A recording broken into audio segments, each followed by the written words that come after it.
అధ్యాయం 1-4 వచనాలు. 3:1-4 వచనాలు. ఇశ్రాయేలీయులకును కనానీయులకును జరిగిన యుద్ధములన్నిటినీ చూడని వారినందరినీ శోధించి ఇశ్రాయేలీయుల తరతరముల వారికి అనగా పూర్వము ఆ యుద్ధములను ఏమాత్రమును చూడని వారికి యుద్ధము చేయి నేర్పినట్లు యెహోవా ఉండనిచ్చిన జనములు ఇవి: ఫిలిష్తీయుల 5 సర్దారుల జనులను, కనానీయులందరూ, సీదోనీయులను, బయల్హెర్మోను మొదలుకొని హమాతునకు పోవు మార్గము వరకు, లెబానోను కొండలో నివసించు హెవీయులను, యెహోవా మోషే ద్వారా తమ తండ్రులకిచ్చిన ఆజ్ఞలను వారు అనుసరింతురో లేదో తెలుసుకొనున్నట్లు ఇశ్రాయేలీయులను పరిశోధించుటకై ఆ జనములను ఉండనిచ్చెను. చాలండి. ఏం పేరు పెడదాండి పేరకి?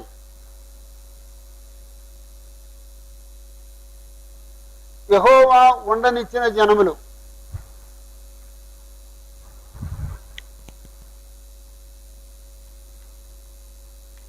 యెహోవా ఉండనిచ్చిన జనములు.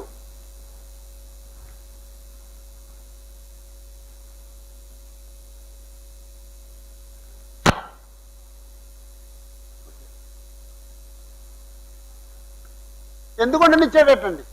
మాటలు ఉన్నాయి చూడండి, పదాలు ఉన్నాయి చూడండి. శోధించి యుద్ధము చేయ నేర్పునట్లు. ఆఖరి మాట, 4వ వచనంలో ఆఖరి మాట, పరిశోధించుటకై. ఆ మాట గుర్తుపెట్టుకోండి.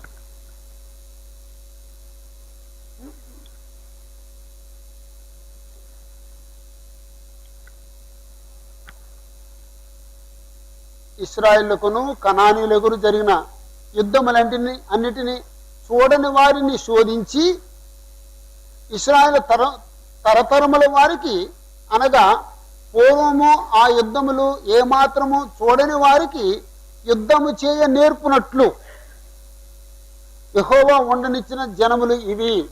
యెహోవా ఉండనిచ్చిన జనములు, అది హెడ్డింగ్ అండి. అక్కడ ఉన్న మాటని హెడ్డింగ్ పెట్టుకున్నాడు. యెహోవా ఉండనిచ్చిన జనములు ఎవరు అంటే ఫిలిష్తీయుల 5 సర్దారులు.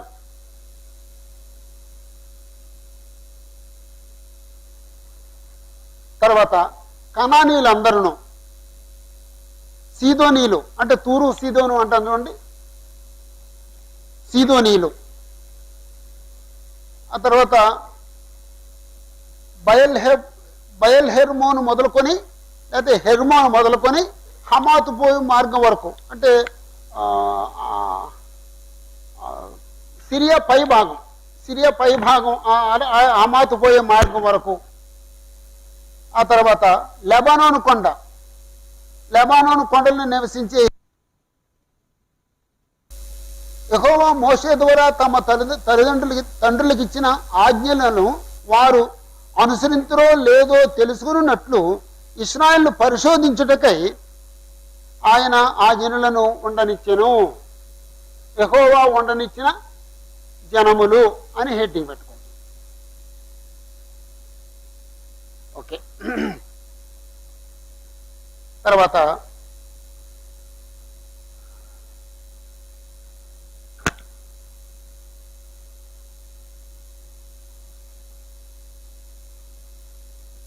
ఐదు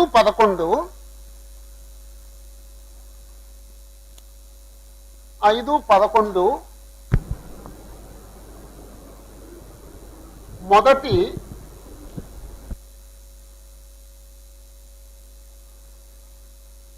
మొదటి సర్కిల్.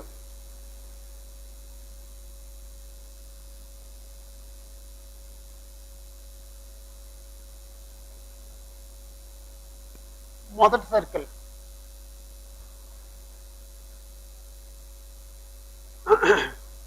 లేకపోతే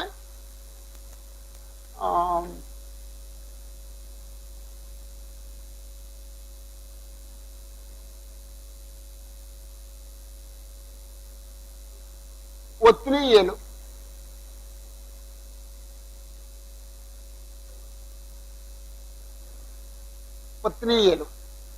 మీరు బైబిల్లో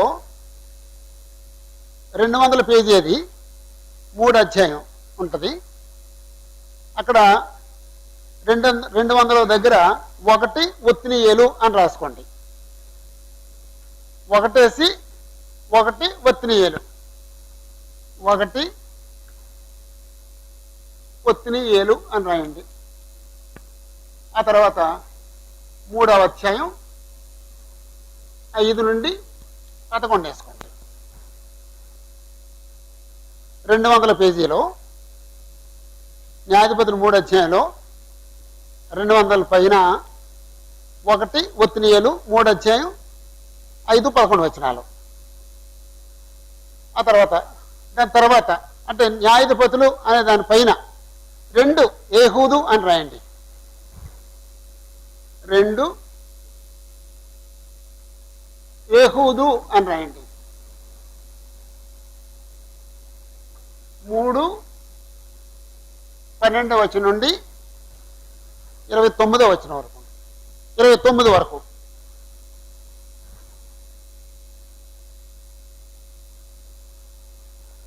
ఆ పై ఖాళీ స్థలంలో. ఆ తర్వాత 3 షమ్గారు 3:30.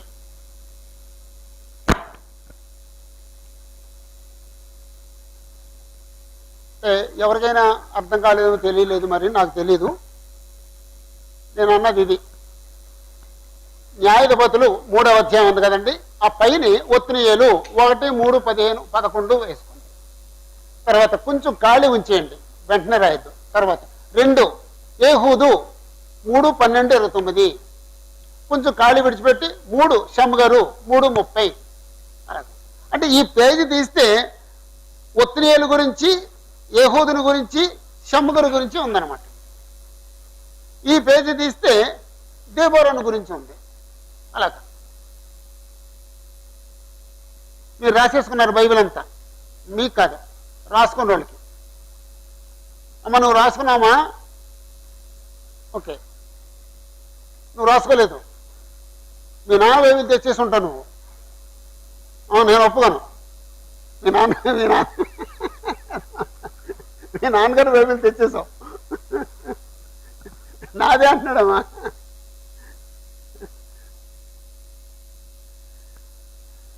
అంటే బైబిల్ని అంత సులువుగా చేసుకోవాలన్నమాట. సార్ హరినాథ్ గారు అంటే దేవుని చిత్తమై మనం కొనసాగిస్తే రాజుల చరిత్ర కూడా అలాగే రాసేసుకుందామండి. అంతా రాసేసుకుందామండి. ఓకే,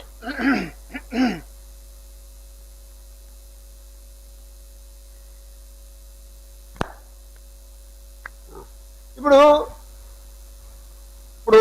మొదటి సర్కిల్ అన్నా కదండి. ఏంటి సర్కిల్లో ఏం సంగతులు ఉంటాయి? ఎన్ని సంగతులు ఉంటాయి ఈ సర్కిల్లో? ఎన్ని సంగతులు ఉంటాయి? 1, 2, 3, 4. మొదటి ఏంటి?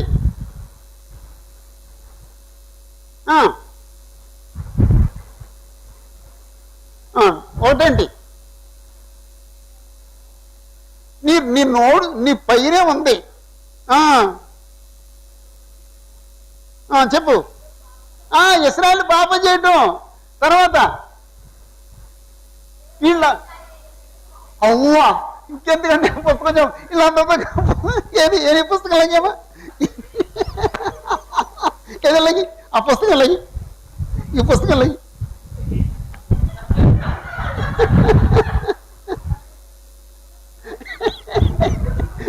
మనం తెలుగు తక్కువ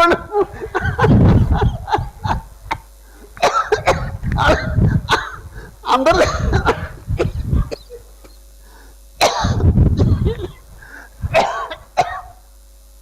జీవన్ గోలండి. జీవనుడు మా పెద్ద అబ్బాయి వర్క్ ఇస్తారండి. న్యాయపతి నోట్స్ రాదు అండి. ఇది ఎక్కింది వచ్చేస్తున్నారండి వీళ్ళు. ఈ స్టూడెంట్స్ ఈ బుక్ ఎక్కింది వచ్చి అతను తెలీదా వీళ్ళకి ఎంత తెలివితేటలు ఉంటాయి? వీళ్ళు చదివి పేరు పెట్టగలరా లేదు వీళ్ళకి తెలీదా? ఏమైనా సంతోషం ఏంటంటే చిన్నపిల్లల దగ్గర కూడా మన పుస్తకాలు ఉన్నాయండి. ఎండు విత్తనమ్మ పుస్తకం ఆంటీకి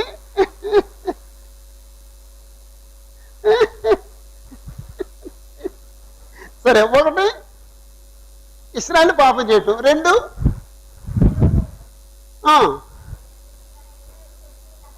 శత్రువులకు అప్పగించేయటం, మూడు చదువుతున్నారండి, మూడు దేవుడికి మొరపెట్టడం, నాలుగు చదవండి ఆ దేవుడు న్యాయాధిపతిని పంపించుట. ఆ సర్కిల్ ఇప్పుడు జరుగుద్దండి.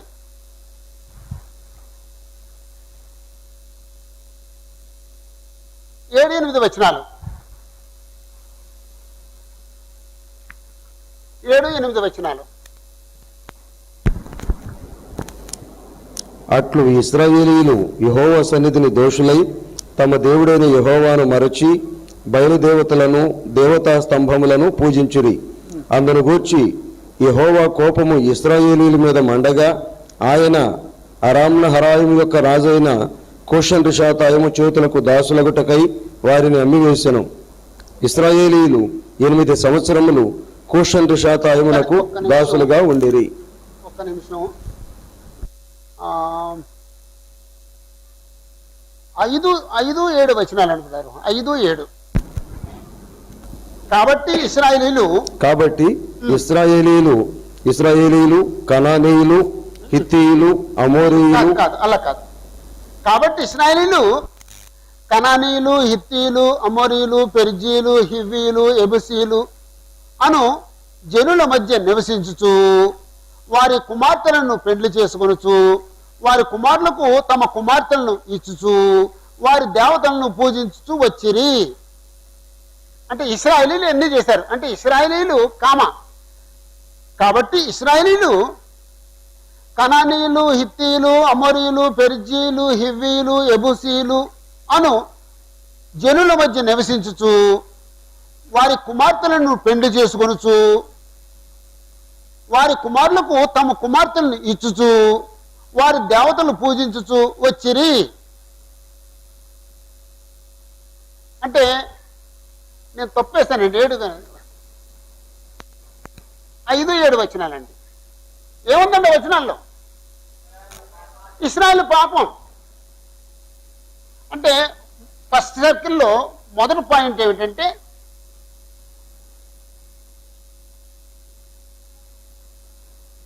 ఇశ్రాయేలు పాపము. ఏంటి పాపం? ఏంటి ఇశ్రాయేలు పాపం? ఏంటి? కనానీయులు, హిత్తీలు, అమోరీయులు, పెర్జీలు, హివ్వీలు, ఎబుసీలు అను జనుల మధ్య నివసించుచు వారి కుమార్తెలను పెండ్లి చేసుకుంటాం, వారి కుమారులకు తమ కుమార్తెలను ఇవ్వటం, వారి దేవతలను పూజించటం.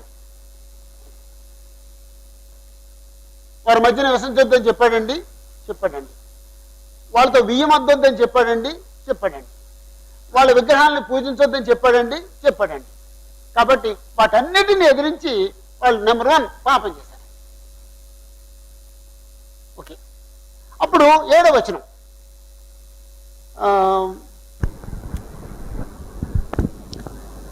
అట్లు ఇశ్రాయేలీయులు యెహోవా సన్నిధిని దోషులై తమ దేవుడైన యెహోవాను మరచి బయలుదేవతలను దేవతా స్తంభములను పూజించిరి.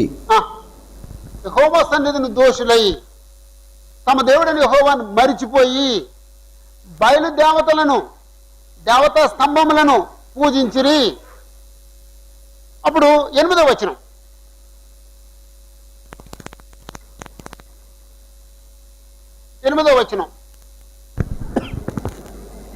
అందును గూర్చి యెహోవా కోపము ఇశ్రాయేలీయుల మీద మండగా ఆయన అరామ్నహరాయిము యొక్క రాజైన కూషన్ రిషాతాయము చేతులకు దాసులగుటకై వారిని అమ్మివేసెను. ఇశ్రాయేలీయులు 8 సంవత్సరములు కూషన్ రిషాతాయమునకు దాసులుగా ఉండిరి. ఇశ్రాయేలు పాపం చేశారు. దేవుడు శత్రువులకు అప్పగించాడు.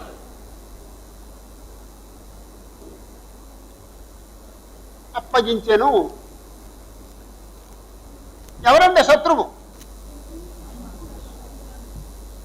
ఆరామన హారాయిము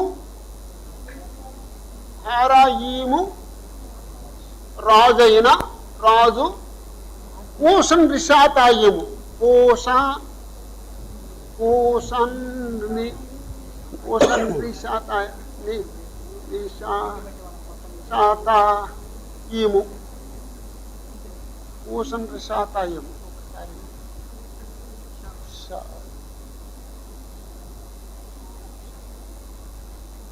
రిషాతాయిము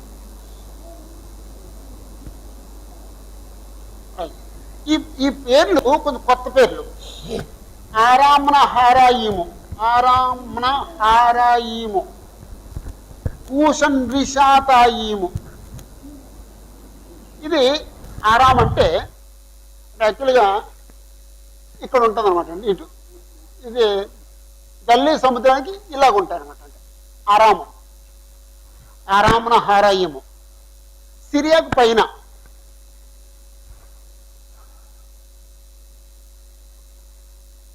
మన అబ్రహాము ఊర్లోంచి బయలుదేరి హారాముకు వచ్చి హారాం నుంచి కిందకు వచ్చాడండి. దాన్ని హారాము అన్నాడు అనమాట అండి. హారామున హారాయిము. అప్పుడు పరిపాలించే రాజు పూషన్ రిషాతాయిము వాళ్ళ చేతికి అప్పగించాడు. ఎన్ని సంవత్సరాలు వాళ్ళు ఇశ్రాయేలు వాళ్ళు బానిసలుగా ఉన్నారండి? 8 సంవత్సరాలు. మీలో 8 పెళ్ళై 8 సంవత్సరాల్లో ఎంతమంది ఉన్నారండి? ఎవరైనా ఉన్నారండి? 8 నాకు పెళ్ళై 8 సంవత్సరాలు అయ్యింది. ఎవరైనా ఉన్నారండి అలాంటి వాళ్ళు? మీకు పెళ్ళి ఎంతకాలం అయిందండి? 8 సంవత్సరాలు కావాలి మాకు. దాటితే కుదరదు. నాకు దాటింది. నాకు 47 సంవత్సరాలు. 8 కావాలి. 8 సంవత్సరాలు. మీకు 38 సంవత్సరాలు అయింది. కుదరదు. అమ్మ మీకు 8 సంవత్సరాలు పెళ్ళయ్యి అంతకాలం అనమాట అండి. మీరు పెళ్ళైనప్పటి నుంచి ఇంతవరకు వాళ్ళని హింసిస్తున్నాడు అనమాట అండి. అది 8 సంవత్సరాల పిల్లలు ఉంటారు. ఒకళ్ళు 8 సంవత్సరాలు అయితే నువ్వు పుట్టినప్పటి నుంచి ఇంతకాలం వాళ్ళని హింసించాడు అనమాట అండి. ఓకే, హింసించిన తర్వాత హింసించడం అంటే ఎలా ఉంటుందో తెలుసా మీకు? బానిసలుగా చేసుకుంటామండి. వాళ్ళ స్వాతంత్రం ఉండదండి, స్వేచ్ఛ ఉండదండి. భయంకరంగా ఉంటుందండి. వాళ్ళ చేత పనులు వెట్టి పనులు చేయించుకుంటానండి. అప్పుడు వాళ్ళు దేవుడికి మొరుపెట్టారు. 9వ వచనం ఇక్కడ 8 సంవత్సరములు లోపరుచుకుని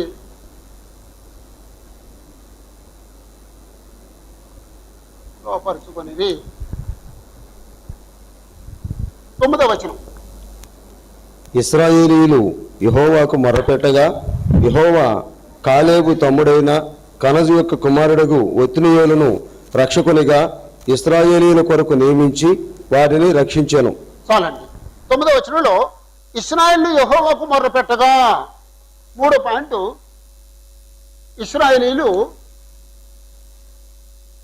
యెహోవాకు మొర్రపెట్టిరి.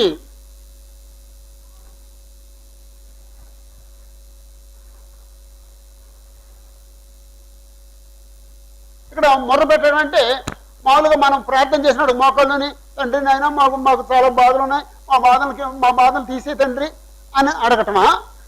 ఇంకా ఏం చేసి ఉంటారు చెప్పండి? అమ్మా ఏడ్చుంటానండి. నిట్టూర్పు అనే పదం ఉంది కాబట్టి ఏడ్చుంటారండి. ఇంకా దానికి ఇంకేదైనా కలపండి, ఏడుపు ఇంకేదైనా కలపండి. అవునండి, ఉపవాసం ఉంటారండి. అమ్మా గోడ పట్టు కట్టుకుని ఉంటారండి. ఇంకా ఇంకేదో కలపాలి. అమ్మా మారు మనసు మంది ఉంటారండి. అయ్యా మేము పాపం చేసినందువల్లే కదా నువ్వు ఈ శత్రువులకు అప్పగించావు, ఇక మేము పాపం చెయ్యం, మమ్మల్ని క్షమించు అని ఏడ్చుంటారండి. మారు మనసు పొంది ఉంటారండి. అప్పుడు కనుక దేవుడు కదలడండి, దేవుడు కరగడండి. దేవుడు ఎప్పుడు కరుగుతాడు తెలుసండి? మారు మనసు పొందితే కరుగుతాడండి. ఆ మారు మనసు కూడా వట్టి మాటలైతే కరగడండి. ఎందుకంటే ఆయనకు హృదయాంతరంగాలు తెలిసిపోతాయి. మనమైతే పై మాటలు నమ్మేస్తాం, ఆయన పై మాటలు నమ్మడండి. హృదయాన్నే నమ్ముతాడండి. ఆ హృదయంలో నిజంగా నిర్ణయం తీసుకుంటే, నేను ఇంకా పాపం చేయనని నిర్ణయం తీసుకుంటే, నిజంగా దేవుడిని నమ్మితే అప్పుడు ఆయన మనసు మార్చుకుంటాడండి. నాకు ఒక ఆయన వాళ్ళ అబ్బాయిని తీసి చూపించాడండి, లక్కీని. తెల్లడు బాబు, అందంగా ఉన్నాడు, అందగాడండి ఆయన. ఆ కాలుకేమో తాడు కట్టానండి. నాకేమో నా కళ్ళు మంచిగా అన్నీ చూస్తాను, పైన ఒకసారి చూస్తే అన్నీ చూస్తానండి. మా ఆవిడ అంటదండి, మీ ఎక్స్రే కళ్ళు అండి అంటదండి. నిజంగానే ఎక్స్రేనండి. ఆ తాడు చూశానండి. ఏంటి తాడు అంటే వాళ్ళ అమ్మమ్మ కట్టిందండి. అది అబద్ధం అండి. వాళ్ళ అమ్మమ్మ కట్టలేదండి, నేనే కట్టించాడండి వాళ్ళ అమ్మమ్మ చేత. అప్పుడు నేనన్నాను, ఎందుకమ్మా కక్కులు వస్తాయి కదా, అంటే వాంతులు అవుతాయి కదా, అందుకే కట్టించారు కదమ్మా అంటే, అవునండి అంత భార్య అమాయకురాలు.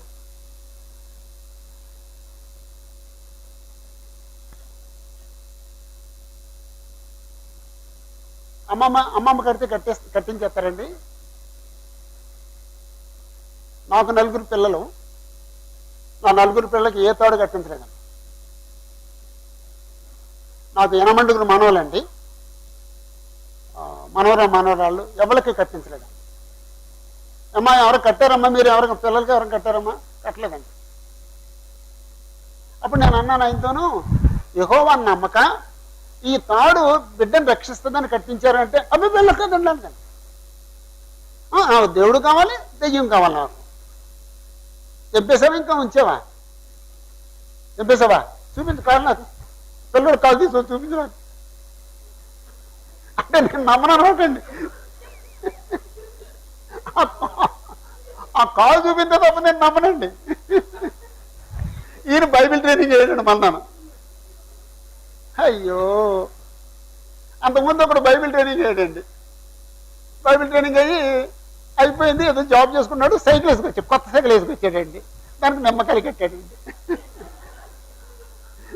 ఇక ఎందుకండి బైబిల్ ట్రైనింగ్? యెహోవా నమ్మడానికి బైబిల్ ట్రైనింగ్ ఏంటంటే నిమ్మకాయ కట్టాడండి. ఎండు మిరపకాయలు కట్టాడండి. ఏమయ్యా అంటే మా ఆవిడ కట్టింది అన్నాడండి. దేని దానికే, ఎందుకంటే మరి ఆదాం సొంత పిల్లలండి వీళ్ళు, మనమేమో మారుటోళ్ళు అండి, వాళ్ళు సొంత వాళ్ళు అండి. మరి ఆదాం అన్నాడు కదా, తినొద్దని పండు తిన్నావంటే నీవు ఇచ్చిన స్త్రీయే అన్నాడండి. అక్కడి నుంచి వచ్చిందండి ఇది. ఇప్పుడు పెట్టకూడదు ఏదో పెట్టేద్దా, వాళ్ళ అమ్మమ్మ తినిపించేస్తావా? పట్టద్దు, పిల్లడు దాని మోషన్ అవుతాయి, పట్టద్దు అంటాం. తాడింది కట్టించో, ఇదేమో ఉపయోగపడద్దేమో అనుకున్నాను. అంటే మీకు అందరికీ మీ పాదాలకు నమస్కారం చేస్తున్నాను.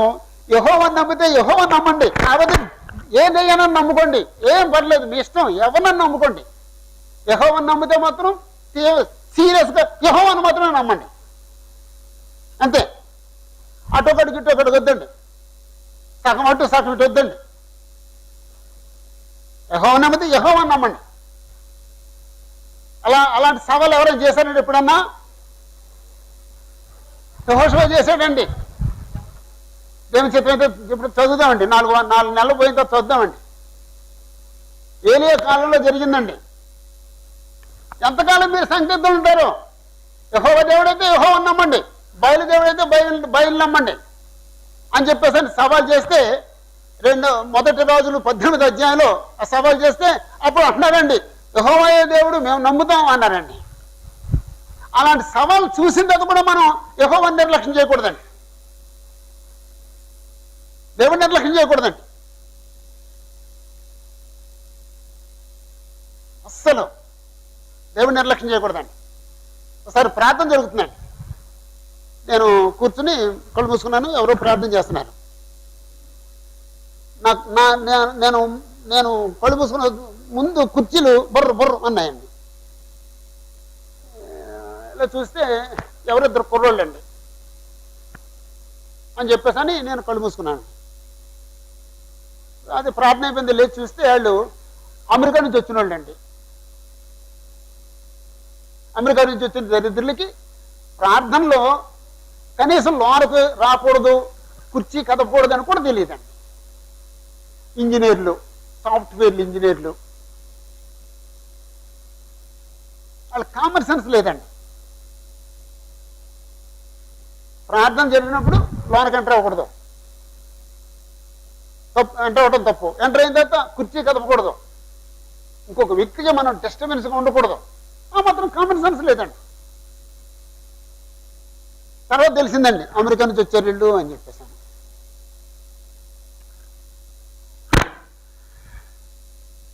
ఓకే, నమ్మితే యెహోవాను నమ్మండి, లేకపోతే మీ ఇష్టం ఎవరినన్నా నమ్ముకోండి. సగం అటు సగం ఇటు మాత్రం వద్దు. కావాలంటే చెప్పండి, మేము యెహోవాను నమ్ముకొని ఇది జరగలేదని చెప్పండి. ఏం జరగలేదో చెప్పండి.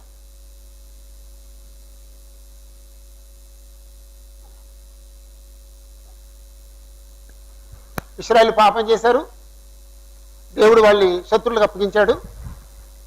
శత్రువులు 8 సంవత్సరాలు హింసించారు. వాళ్ళు యెహోవాకు నిజంగా మొరుపెట్టారు, నిజంగా మారు మనసుతో మొరుపెట్టారు.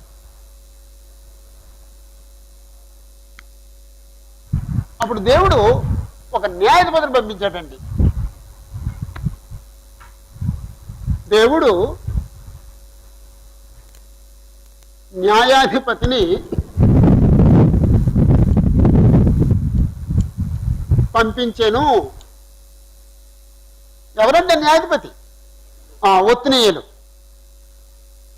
ఇశ్రాయేలు యెహోవాకు మొర్రపెట్టగా యెహోవా కాలేబు తమ్ముడైన కనజు యొక్క కుమారుడగు ఒత్నియేలును రక్షకునిగా ఇశ్రాయేలు కొరకు నియమించి వారిని రక్షించెను.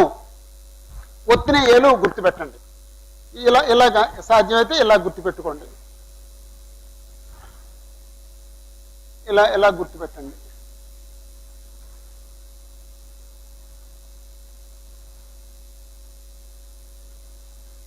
పదవచనం, యెహోవా ఆత్మ అతని మీదికి వచ్చెను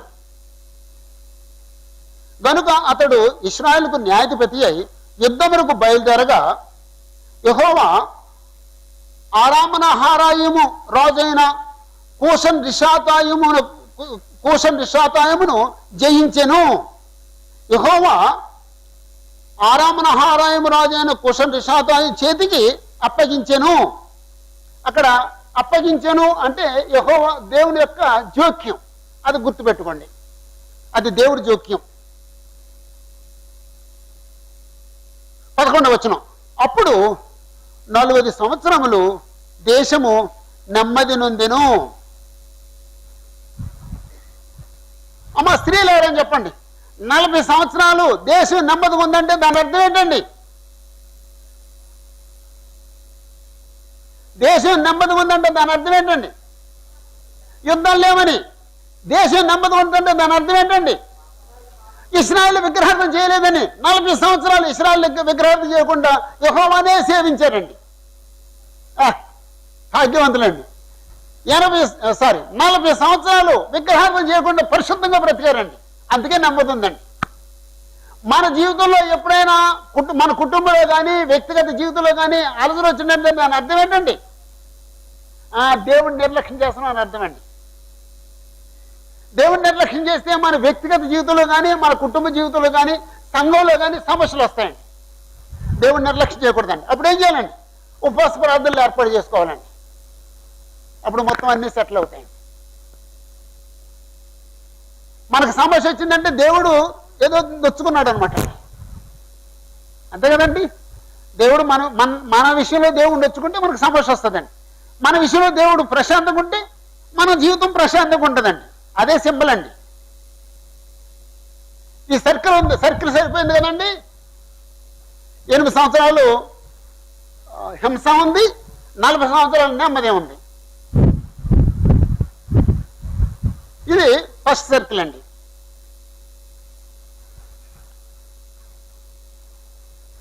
ఇక్కడ నుంచి ఇక్కడ వరకు చేరిపోయింది.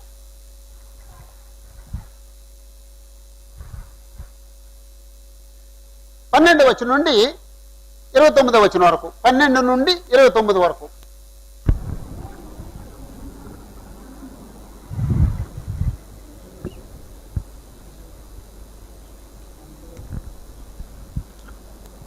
ఇశ్రాయేలీయులు మరలా ఇది రెండవ సర్కిల్ అండి. రెండవ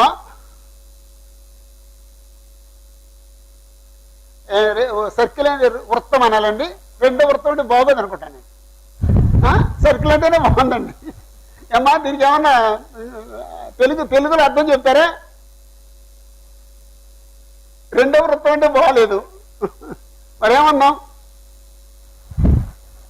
ఏమన్నామా?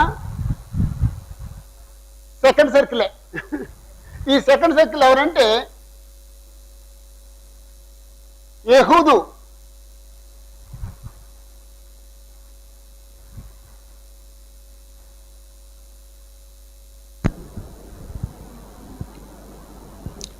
ఇశ్రాయేలీయులు మరలా యెహోవా దృష్టికి దోషులైరి గనుక వారు యెహోవా దృష్టికి దోషులైనందున యెహోవా ఇశ్రాయేలీయులతో యుద్ధం చేయుటకు మోయాబు రాజైన ఎగ్లోనును బలపరిచెను. ఒక్కసారి ఆగుదామండి. మరలా అనే పదం వచ్చిందండి. మనం పోయిన నెల చెప్పుకున్నాం. మరలా, ఇంకను, అలాంటి పదాలు ఈ ప్రతి సర్కిల్కి ముందు ఉంటాయండి. అవి అంచేత ఆ మరలా అనేది గుర్తుపెట్టుకోండి. యెహోవా దృష్టికి దోషులయ్యిరి అంటే ఎలా దోషులయ్యారు చెప్పలేదండి. మొదటి దాంట్లో మాత్రం వివరంగా చెప్పాడండి. కాబట్టి ఇశ్రాయేలు కనానీయులు, హిత్తీలు, అమోరీలు, పెర్జీలు, హివ్వీలు, యెబూసీలు అనే జనులతో కలిసి వారి కుమార్తెలు పెళ్లి చేసుకుంటూ, వారి కుమార్తెలకు తమ కుమార్తెలు ఇచ్చుచు, వారి దేవతలు పూజించుచు అంత వివరంగా చెప్పాడండి. కానీ ఈ రెండో సర్కిల్లో అంత వివరంగా చెప్పలేదండి. అక్కడ ఏమంటాడంటే ఇశ్రాయేలు మరలా యెహోవా దృష్టికి దోషులైరి. 12 మరలా దోషులైరి.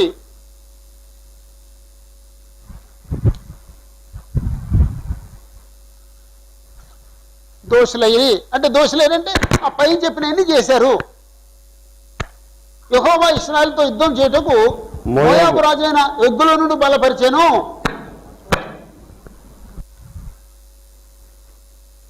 దేవుడు శత్రువులకు అప్పగించెను. ఎవరండి శత్రువులు? మోయాబు రాజైన ఎగ్లోను. మోయాబు రాజైన ఎగ్లోను. మోయాబీలు అంటే ఎవరమ్మా? ఆ పుస్తకంలో లేదా? మోయాబీలు అంటే ఎవరండి? లోతు పెద్ద కుమార్తె సంతానం. లోతు పెద్ద కూతురు సంతానం మోయాబీలు, చిన్న కూతురు సంతానం అమ్మోనీయులు. మోయాబీలు, అమ్మోనీయులు. మోయాబీలు ఎక్కడ ఉంటారంటే ఇదిగో మృత సముద్రం ఉంది కదండి, మృత సముద్రానికి కుడి పక్కన ఉంటారు. ఇక్కడ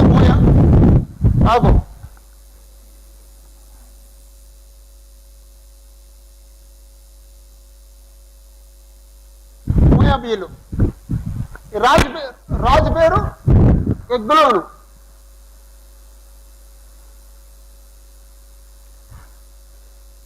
దీని పైన ఇక్కడ అమ్మోనీయులు ఉంటారండి.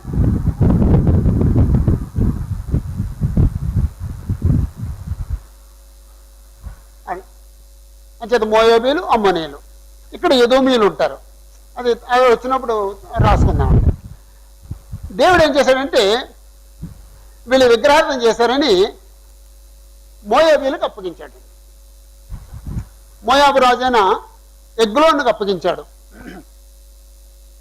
ఎగ్లోను బరపచ్చనం. అతడు అమ్మోనీయులను, అమాలేకీయులను సమకూర్చుకొని పోయి ఇశ్రాయేలును వాడగొట్టి ఖర్జూరపు చెట్ల పట్టణమును స్వాధీనపరుచుకొనెను.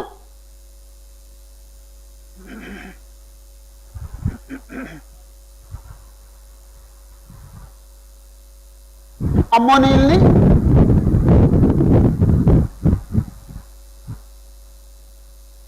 అంటే వీళ్ళు అక్క చెల్లి బిడ్డలే కాబట్టి వీళ్ళు ఏం చేశారంటే ఇశ్రాయేల్ని స్వాధీనపరచుకుందాం, మీరు నాతో కూడా రండి అని చెప్పేసి అని వీళ్ళు కలుపుకున్నాడండి. అలాగే అమోరీయులు కూడా కలుపుకున్నాడండి. కలుపుకొని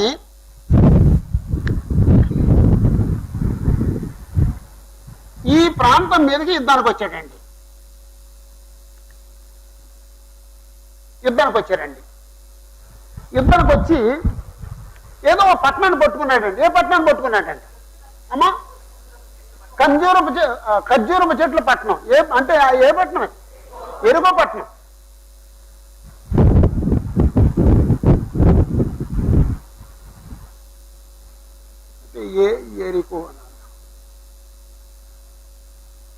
ఎరుకో పట్టణం. యాక్చువల్గా ఎరుకో పట్టణాన్ని వాళ్ళు స్వాధీనం చేసుకున్నారండి. ఒక్క నిమిషం ఆ పేరు కూడా రాసేస్తే, అమాలేకీయులు.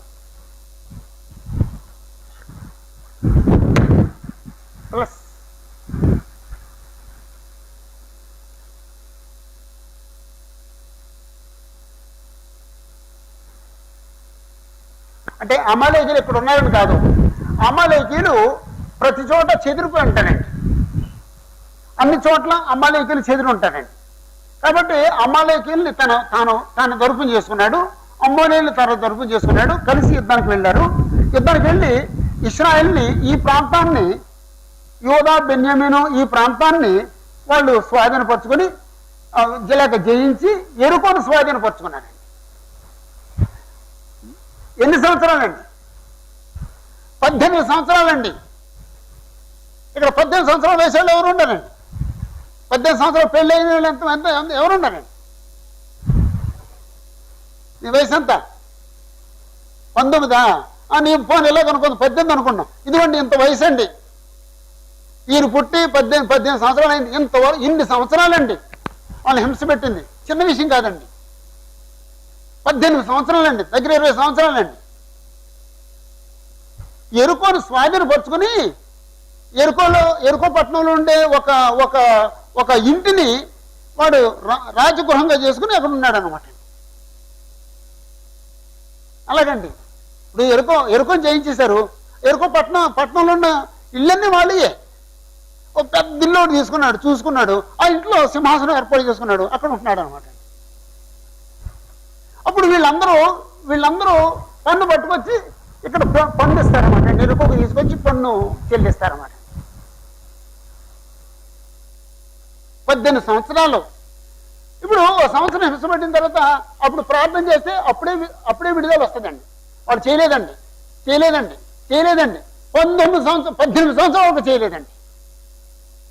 18 సంవత్సరాలకి వాళ్ళకి అప్పటికి కఠిన హృదయాలకి ఆ నొప్పి తగిలింది అనమాట అండి. అప్పుడు దేవుడికి మొరపెట్టారండి. ఇశ్రాయేలు 18 సంవత్సరములు మోయాబు రాజులకు దోసులయ్యిరి. ఇశ్రాయేలు యెహోవాకు మొర్రపెట్టగా 15వ వచనం.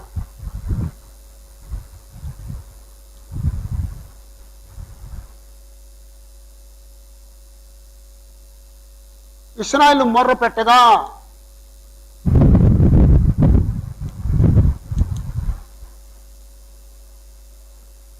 18 సంవత్సరాల తర్వాత ఇశ్రాయేలు మొర్రపెట్టగా బెన్యామీయుడైన గెరా కుమారుడు యెహోను రక్షకునిగా వారి కొరకు యెహోవా నియమించెను.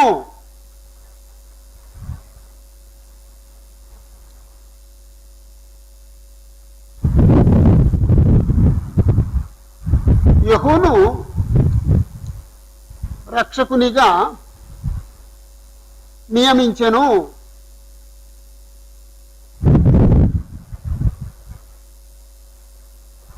ఈ యెహూ ఏ గోత్రికుడు? బెన్యామీనీయుడు, బెన్యామీను గోత్రికుడు. ఇదిగో బెన్యామీను. ఈ బెన్యామీను గోత్రికుడు న్యాయాధిపతి అయ్యాడు. ఒత్నియేలు ఏ గోత్రికుడు? యూదా గోత్రికుడు. అలాగండి. అంచేత ఏ గోత్రం నుంచి న్యాయాధిపతి వచ్చాడో ఆ గోత్రం వారు సఫర్ అవుతున్నారు అనమాట అండి. ఇప్పుడు ఇక్కడ ఇబ్బంది కలిగింది, ఇక్కడి నుంచి రాడండి నాయకుడు, ఇక్కడి నుంచే వస్తాడండి. అలాగా. ఓకే.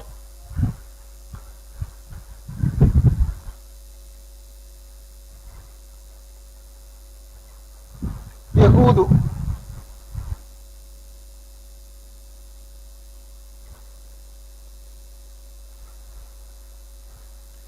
వచనం లేదా అతని గురించి, అతడు ఎడమ చేతి పనివాడు, ఎడమ చేయి ఓటం అంటండి ఆయన. అతని చేత ఇశ్రాయేలు మోయాబు రాజు అయిన ఎగ్గులోనుకు కప్పము పంపగా, ఈయనేమో ఎడం చేతి వాటం గలడు, ఇశ్రాయేల్ ఏమో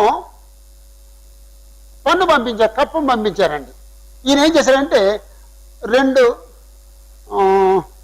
మూరెడు పొడవు గల 2 అంచుల కట్టుగా ఒకటి చేయించుకున్నాడటండి. మూరెడు పొడగంటే ఇంతండి, ఇది మూర అంటే నా మూర కొంచెం పెద్దది, ఇంతకంటే పెద్ద మూరలు అండి. ఇప్పుడు ఇశ్రాయేల్ కంటే మనకంటే ఆజానుబాహులు అండి వాళ్ళు, ఇంతకంటే పెద్దది అనమాట అండి. ఒక కత్తి చేయించుకున్నాడు, 2 అంచుల కట్టుకం. దాన్ని ఈ కుడి ఈ తొడ మీద పెట్టుకున్నాడండి. పెట్టుకుని అంగిలు వేసుకుంటాడు కాబట్టి అంగి వేసుకున్నాడు. ఆ లోన ఉంది, ఆ తొడ అంటుకుని ఉంది కత్తి. మూరెడు పొడవు గల 2 అంచుల కత్తిని చేయించుకొని తన వస్త్రములో తన కుడి తొడ మీద దాన్ని కట్టుకొని ఆ కప్పము మోయాబు రాజు అని ఎగ్గులోనికి తెచ్చాను. ఆ ఎగ్గులోను బహుస్థూల కాయుడు. యెహూదు ఆ కప్పము తెచ్చి ఇచ్చిన తరువాత కప్పము మోసిన జనులను వెళ్ళనంపి, ఇప్పుడు పన్ను అంటే మనం పర్స్ తీసి ఇళ్ళల్లో తీసి 1000 రూపాయల పన్ను లేదా 2000 రూపాయల పన్ను కడతాం. ఇక్కడ కప్పమంటే ఎంత పంపించుంటారండి, ఎంత ఉంటుందండి? ఏదన్నా చేతిలో ఇచ్చే డబ్బులే ఎంత ఉండొచ్చు? జస్ట్ ఉదాహరణ చెప్పండి. కొన్ని మడుగులు వెండి, కొన్ని మడుగులు బంగారం. ఒక మనిషి మోసేది కాదండి, కొంతమంది మోసుకొస్తారండి. నెత్తి మీద పెట్టుకుని కొంతమంది మోసుకొస్తారండి, మోసుకొచ్చి అప్పుడు ఇస్తారనమాట అండి. అలాగండి. అదంతా ఇచ్చిన తర్వాత రాజుగారు చూసుకుంటాడు, ఓకే వచ్చేసిన మాకలు లేసండి. వీళ్ళందరూ ఇచ్చేసిన వెళ్ళిపోయారండి. వెళ్ళిపోయిన తర్వాత ఈయన 18వ వచనంలో యెహూదు ఆ కప్పము తెచ్చి ఇచ్చిన తర్వాత కప్పము మోసిన జనులను వెళ్ళనంపి గిల్గాల దగ్గరనున్న పెసిలేము వద్ద నుండి తిరిగి వచ్చి, రాజా, రహస్యమైన మాట ఒకటి నేను నీతో చెప్పవలనగా అతడు తన యొద్ద నిల్చున్న వారందరూ వెలుపలికి పో వరకు ఊరుకుండమని చెప్పాను. అప్పుడు కప్పం కట్టేసిన తర్వాత, రాజా తమకు ఒక మాట చెప్పాలన్నాడు. అప్పుడు ఏమనుకుంటాడండి, ఏదో మనకి అదే రాజ్యానికి సంబంధించిన సంగతులు ఏది చెప్తాడేమో అనుకుని వీళ్ళందరూ వెళ్ళిపోయి చెప్పింది కానీ ఆగు అన్నాడు అనమాట. సరే అప్పుడు ఆగాడు. అందరూ వెళ్ళిపోయిన తర్వాత అప్పుడు నాకు చెప్పు అన్నాడు. చదవంటున్నారు 20వ వచనం. యెహూదు అతని దగ్గరకు వచ్చినప్పుడు అతడు ఒక్కడే చల్లని మేడగదిలో కూర్చుండి ఉండెను. యెహూదు, నేను చెప్పవలసిన దేవుని మాట ఒకటి ఉన్నదని చెప్పగా అతడు తన పీఠము మీద నుండి లేచెను. అబ్బాబ్బా, దేవుడి మాట ఒకటి ఉంది నీతో చెప్పవలసిందంటేటికి ఆ కుర్చీ మీద కూర్చున్నవాడు లేకపోతే సింహాసనం మీద కూర్చున్నవాడు లేచి నిలబడ్డాడట. అంటే మర్యాద అండి, దేవుడి మాట అనేటప్పుడు మర్యాద. దేవుడి దగ్గర నుంచి నాకు ఏదో సమాచారం అనుకుని లేచి నిలబడ్డాడు, రెస్పెక్ట్ కదండి. అప్పుడు ఆయన లేచి నిలబడ్డాడు. ఈయన ఏం చేశాడు తెలుసండి, ఎడం చెయ్యి చాపి అప్పుడు యెహూదు తన ఇలా తీసి ఇక రెండో ఆలోచన లేదండి, తీయటం పడవటం. ఎడం చెయ్యి ఇవ్వటం కాబట్టి గట్టిగా పొడిచాడు. ఎంత పొడిచాడంటే ఆ కత్తి లోనికి వెళ్ళిపోయి ఇబ్బందులకు వచ్చేసిందట, ఆ పొట్టలో వెళ్ళిపోయిందటండి. అది లాగటం ప్రయత్నం చేస్తే రాలేదటండి. అది ఫ్యాటీ మ్యాన్ కదండి, ఆ క్రొవ్వు దాని మీద పిడి మీద పడిపోయి ఆ పిడి పట్టుకుంటాం కానీ జారిపోయిందండి, రాలేదండి. అలా పొడిచేసాడు, పడిపోయాడండి. అదండి యెహోవా మాట. అంటే మనకు అనిపించవచ్చు మనిషిని చంపేయటం ఏంటి అనిపించవచ్చు. అంటే యాక్చువల్గా ఇది ఏంటంటే దేవుని తీర్పు అండి. ఇప్పుడు ఇశ్రాయేలు పాపం చేశారు, ఇశ్రాయేలు పాపం చేశారని దేవుడు ఏం చేశాడు? ఆ మోయాబీలకు అప్పగించాడండి. అప్పుడు మోయాబీలు ఏం చేయాలి? వాళ్ళకి దేవుడు ఎంత అనుమతిస్తే అంతవరకు వాళ్ళని బాధ పెట్టాలి. అంటే ఇక్కడ వీడు ఈ ఎగ్గులను ఎక్కువ బాధ పెట్టాడు అనమాట అండి. తానికి శాపం వచ్చేంత బాధ పెట్టాడు అనమాట అండి. ఇది అంటే మీరు ఒకవేళ వినగలిగితే, యూదులు పాపం చేశారు, దేవుడు ఎవరికి అప్పగించాడండి? యూదులు పాపం చేస్తే దేవుడు ఎవరికి అప్పగించాడండి? బబులోనీలకు అప్పగించాడండి. బబులోనీలు ఎంత చేశారండి? ఎక్కువ చేశారండి. ఎక్కువ చేశారు కాబట్టి బబులోనీలకు దేవుడు తీర్పు తీర్చాడండి. ఎవరికి అప్పగించాడండి? మాది పరిస్థితికి అప్పగించాడండి. అలాగండి, నేను పాపం వచ్చి మీకు అప్పగించాను, మీరు ఎక్కువ చేశారన్నాడండి. ఇశ్రాయేలు పాపం చేశారు, ఎవరికి అప్పగించాడండి దేవుడు? అశ్షూరీయులకు అప్పగించాడండి. అశ్షూరీయులు ఎంత చేశారండి? చాలా ఎక్కువ చేశారండి. అంచేత అశ్షూరీయులను ఎవరికి అప్పగించాడండి? బబులోనీలకు అప్పగించాడు. అలాగండి, దేవుడు ఒకరు తప్పు చేస్తే ఇంకొక రాజ్యానికి అప్పగిస్తాడండి. కానీ వీళ్ళు ఎక్కువ చేస్తారండి, ఎక్కువ చేయకూడదండి. అంటే దైవ భయంతోనే ఆ పని చేయాలండి. దేవుడు మనకు అప్పగించాడు, మనం వీళ్ళని శిక్షించాలి కానీ అధికంగా చేయకూడదు అని మానవత్వాన్ని మించి చేయకూడదండి. మానవత్వం ఒకటి ఉందండి, దాన్ని మించిపోకూడదండి. మానవత్వాన్ని దాటిపోకూడదండి. మానవత్వాన్ని దాటిపోయారండి. అందుకు దేవుడు ఎగ్గులోనికి శిక్ష విధించాడండి. ఆ శిక్షను అమలుపరచడానికి ఎవరిని అప్పగించాడు? ఎవరికి అప్పగించాడండి? యెహూదుకు అప్పగించాడండి. అప్పుడు యెహూదు వెళ్ళి పొడిచాడండి. మనకేమనిపిస్తుంది? అదేంటి పన్ను వచ్చి పొడిచేటువంటి, లేకపోతే దేవుని మాట ఒకటి ఉందని చెప్తే అతను అంత రెస్పెక్టబుల్గా నిలబడితే అతను పొడిచేటువంటి అనిపిస్తుంది. దేవుడు యెహూదు ద్వారా ఎగ్గులోనికి శిక్ష విధించాడు, అది గమనించాలండి. లేకపోతే అది పెద్ద తప్పులా కనపడుతుందండి. దేవుడు శిక్ష విధిస్తే తప్పు కాదండి, అది తప్పు కాదండి. దేవుడు ఆ శిక్ష విధించాడు. తర్వాత అండి 21వ వచనం. పిడియును కత్తి వెంబడి 22వ వచనం. పిడియును కత్తి వెంబడి దూరగా క్రొవ్వు కత్తిపైని కప్పుకొనినందున అతని కడుపు నుండి కత్తిని తీయలేకపోయాను, అది వెనుక నుండి బయటకు వచ్చి ఉండెను. అప్పుడు యెహూదు పంచపాళిలోనికి బయలు వెళ్ళి వరండాలోకి వెళ్ళి తన వెనుకను ఆ మేడగది తలుపు వేసి గడియ పెట్టెను. అతడు బయలు వెళ్ళిన తరువాత ఆ రాజుదాసులు లోపలికి వచ్చి చూడగా ఆ మేడగది తలుపులు గడియలు వేసి ఉండెను గనుక వారు అతడు చల్లని గదిలో శంఖానివర్తికి పోయి ఉన్నాడనుకొని బాత్రూమ్కి వెళ్ళాడు అనుకున్నారటండి. సేవకులు చల్లని గదిలో బాత్రూమ్కి వెళ్ళాడు అనుకున్నారటండి. శంఖానివర్తికి అంటే బాత్రూమ్కి. తాము సిగ్గువింతలు పడు వరకు కనిపెట్టెను. ఈవినింగ్ టైం అండి, సిగ్గువింతలు అంటే ఈవినింగ్ టైం.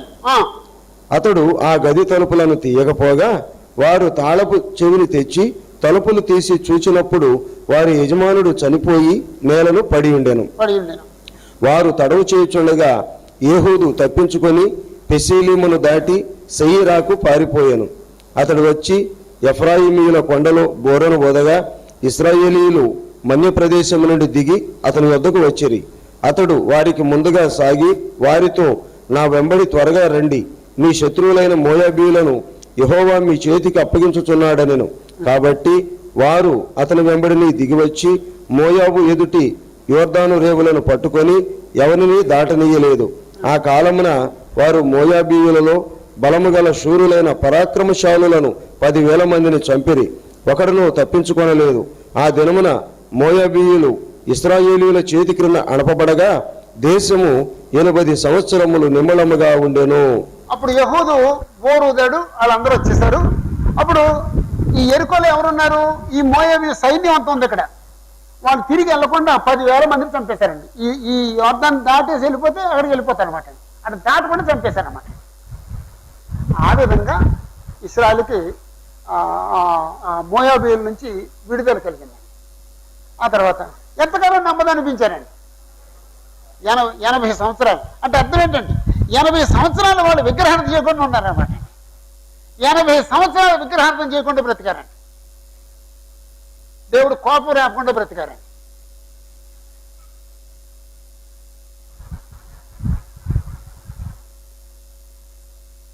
4:1 యేహూదు మరణమైన తరువాత ఇశ్రాయేలు ఇంకనూ యెహోవా దృష్టికి దోషులైరి. ఓకే, రెండో సర్కిల్ అయిపోయింది కదండి. వాళ్ళు దోషులయ్యారు, దేవుడు శత్రువులు అప్పగించాడు, మొర్రపెట్టారు, యేహూదు వచ్చి వాళ్ళని రక్షించాడు, 80 సంవత్సరాలు నెమ్మది అనిపించారు. అంటే రెండో సర్కిల్లో దేవుడు యేహూదు ద్వారా ఇశ్రాయేలును రక్షించుట, అలా దేవుడు ఒత్నియేలు ద్వారా ఇశ్రాయేలుకు రక్షణ కలిగించుట.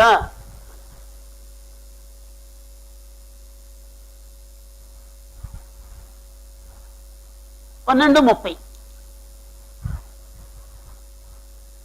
ఇక్కడ సర్కిల్ ఉండదు, జస్ట్ ఒక విషయం మాత్రం ఉంటుంది. అతని తరువాత అనాథ కుమారుడైన షమ్మగరు న్యాయాధిపతిగా ఉండెను. అతడు ఫిలిస్తీన్లలో 600 మందిని మునుకోల కర్రతో హతము చేసెను. అతడును ఇశ్రాయేలును రక్షించెను. దేవుడు షమ్మగరు ద్వారా ఫిలిస్తీన్ల నుండి ఇశ్రాయేలును రక్షించెను.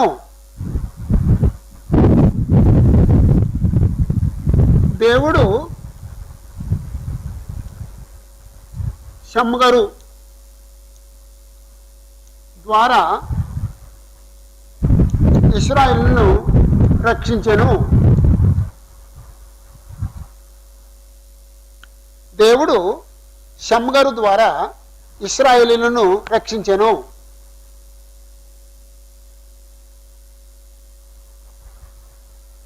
మూడో అధ్యాయానికి ఏం పేరు పెట్టుకుందామండి? మూడో అధ్యాయానికి న్యాయాధిపతులైన ఒత్నియేలు, యేహూదు, షమ్మగరు ద్వారా దేవుడు ఇశ్రాయేలును రక్షించెను. న్యాయాధిపతులైన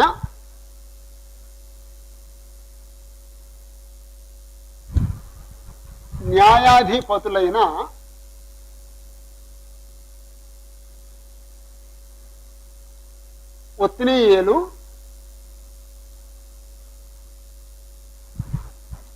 యేహూదు, షమ్మగరు,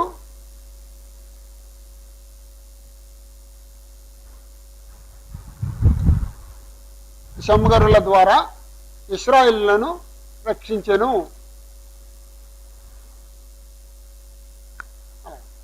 అంటే ముగ్గురు చరిత్ర, ముగ్గురు గురించి ఆ అధ్యాయంలో ఉంది. అంచేత ముగ్గురు పేర్లు రావాలండి.